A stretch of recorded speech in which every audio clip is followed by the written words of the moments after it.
A very good evening to all of you, all the young researchers, the postdocs, the early career scientists, all of you who are part of this Young Investigators Meet. I'm so pleased to be with you all, but of course, I would have loved to be with you physically. But the way things are, I think this is the best we can do, and to connect virtually. Technology has been a huge enabler to help us to stay connected and at least keep our connections intact so that when we can meet physically, we haven't really lost time and we are all together. Dr. Mayor, Smita, the entire team which has put this together, first of all, my compliments to you. In these last many years that we've had this young investigator meet, which has been going on so beautifully along with the regional meets, I think this has been a wonderful platform. Not just to have seniors and mentors and the younger group come and share their thoughts on this common platform, but it's a wonderful platform, as I said, to get people to be connected. And today, when we are not meeting physically, we understand the relevance of these platforms. If you did not have a platform, it would have been so difficult to just connect everyone, even if it was virtual, because you wouldn't have really understood the context in which we were all coming together. Here, there's a common thread that's been running through these young investigator meetings through all these years, and we, through this virtual meeting, take that forward. What really is the purpose of these young investigator meetings? It's, as I said, bringing in our young investigators, giving them an opportunity to speak with each other, to have a peer-to-peer understanding and learning, exchange of knowledge, exchange of experiences, exchange of challenges, exchange of various, through their journey, the various experiences that they've had, and an opportunity to engage with the seniors, to engage with mentors, to understand what this ecosystem is, to share your thoughts on what the ecosystem should be, and then collectively take forward an agenda for maybe the next couple of months till we meet again to discuss it ahead. In the last few years, we've all been discussing one very important topic. How do we build the research capacities within our country so that we could then fulfill our ambition and our target of being the global best? If you look at the trajectory of our science and development growth in these last couple of years, it's something that we're all proud of. Not just the last year, which was the COVID times, which has actually been a wonderful opportunity, despite all the challenges that we had with the pandemic, for us to use that as what we say a test case to bring out our real life demonstration of what we have done in these many years to build our capacities and bring our strengths forward. Our capacities in terms of taking on challenges, our capacities in terms of collaboration, our capacities in terms of delivering when there is a need for societal impact. And I think we did that beautifully in the last 1 year. It gave us an opportunity to identify our leaders, identify our young scientists who have then taken on this task upon themselves to be able to deliver, who actually took on very important leadership positions in that last year. So if COVID is taken as an example, I think there's lots we can do in other areas. And this, as I said, gave us that demonstration. If you just look at, as I said, the last few years, you will see there has been a great emphasis on building teams, collaborations, moving from single institution to multi-institutional to multi-agency, single investigator to multi-investigator, not just in a single areas of discipline, interdisciplinary, transdisciplinary, multidisciplinary, all those areas, because that's what the need is. So as you change in terms of what are the challenges we're going to respond to, you will also see that the qualities which scientists, which researchers need to have to be able to respond to this, in fact, qualities will not change, but there'll be more demands on you. Will be more demanding in terms of how are you going to respond? How are you going to respond to these challenges? Are you a team player? Are you going to be able to lead your teams? Are you going to collaborate?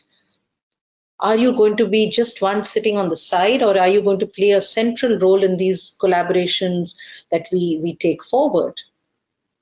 What are all these? These are all qualities of leaders. So how do we develop future leaders? I don't think we can have any structured course that we bring in a 4-week or a 6-week course and we say, we're going to build these leaders. While yes, developmental programs are very important. Leadership development programs are very, very important. And something like what you're doing even today, I would see this very much as a leadership development program. But just doing a course or bringing out some theory is not the answer. They have to be real life experiences, and that's how leaders take on their responsibility. So you have to, first of all, and this is my message to our seniors, to our mentors, you have to first of all take on this responsibility of building and nurturing the young leaders who are our future leaders. So you need to nurture them. And I think leadership is a quality that mostly everyone has inherently within them. It's only looking inside and identifying your strengths. Every individual has strengths and weaknesses. You need to identify both. You need to find ways in which you overcome your weaknesses, and you need to find ways in which you build your strengths to much greater heights. Once you have been able to do this, you will be in a position to start even taking on responsibilities which automatically move you on the path of becoming a leader. So it's not like one day you're sitting in your laboratory and you're just working as a researcher there, and next day you say, well, today I become a leader. It's a gradual path that you take on of leadership. And let me tell you this, that when we have young team members joining us, young researchers, in my own department, I see young officers, you can spot that talent very early on. They are our future leaders. How does that happen? Because that's the passion or the excitement that that person brings out, the confidence that the person brings out in themselves. And that is what I'm talking about, recognizing your own strength and weakness. You have a lot of confidence in yourself, not only when you have recognized your strengths, but when you have actually recognized your weakness. Because then you don't wait for somebody else to come and tell you this is your weakness. You have recognized it and you started working on it.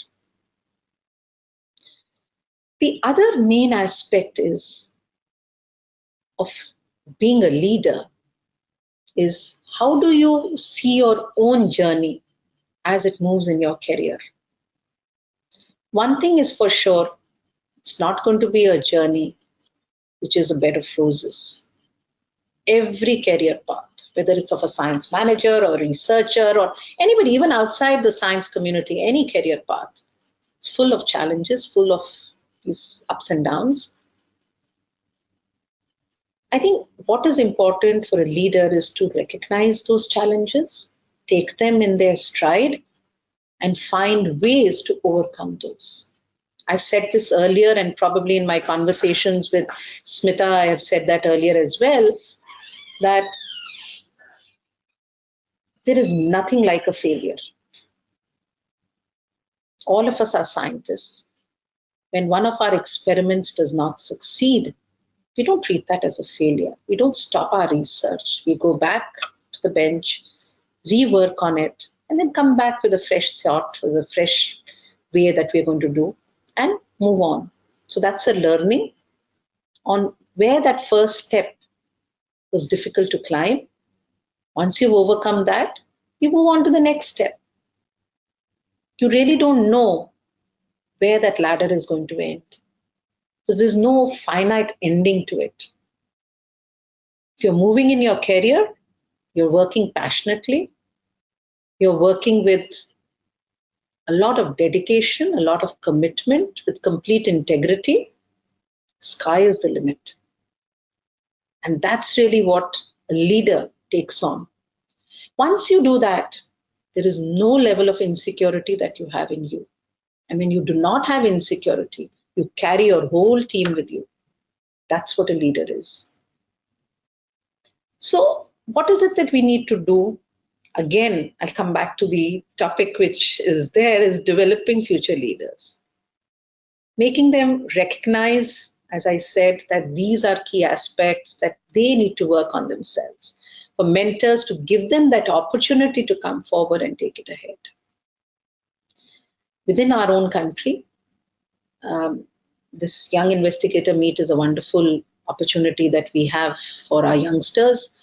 We've started a lot of these young postdoc fellowships. Very recently, we announced the Dr. M.K. Bhan Young Researcher Fellowship Program to allow our young postdocs to take on projects on their own. We have, for the women scientists, the BioCare scheme. We have many of these awards, whether they are the Innovative Young Biotechnology Award or the Early Career, that is the National Biotechnology Award. So many such awards that we recognize excellence. We have international ways, the Welcome Trust, the DBT Welcome Trust Alliance program, many such opportunities. We also are looking at bringing many of our young leaders back through the Ramalinga fellowships, the many others which we have, DBT, DST, CSIR, ICMR, Ministry of Education. Niti Aayog has been working on some such schemes now to do that. So opportunities are there. But I think it's important for the young researchers to recognize, to say, which area am I going to go into? So all that I would like to say is, you need to choose what your career is going to be. You need to choose which part of the research you're wanting to move into, whether you're wanting to get into the research career, which you take on basic fundamental research, applied research, translational research, or you want to get into a startup and entrepreneurial ecosystem, or you want to take up the related science aspects, which are so important in terms of technology transfers, in terms of helping and facilitating science as science managers, research managers. I think the whole ecosystem is important. So my message to all the young researchers, you have chosen the right path by taking on research, science, technology as your field, any aspects of it. And also let me tell you, you are today at the right moment in this field. You've got enabling policies. You've got an ecosystem which sort of responds, and you have an ecosystem which allows you to collaborate. Make the best of this. Our ambitions and our plans for the future are huge, whether it's in terms of how we grow as a nation in terms of publications, patents, innovation, cutting edge technologies. And I spoke about interdisciplinary, transdisciplinary areas of research, connecting the biologists with the physicists, the chemists, the clinical researchers, all of them. These are wonderful opportunities which will allow you to bring out the best in you. So make the most of it. Enjoy every moment of it. The country needs you. We have huge expectations from you, and I can promise you that you will never regret having taken this up as a career. So good luck. Thank you so much. A pleasure to be with all. I hope that we will then be able to meet physically very soon. Thank you so much.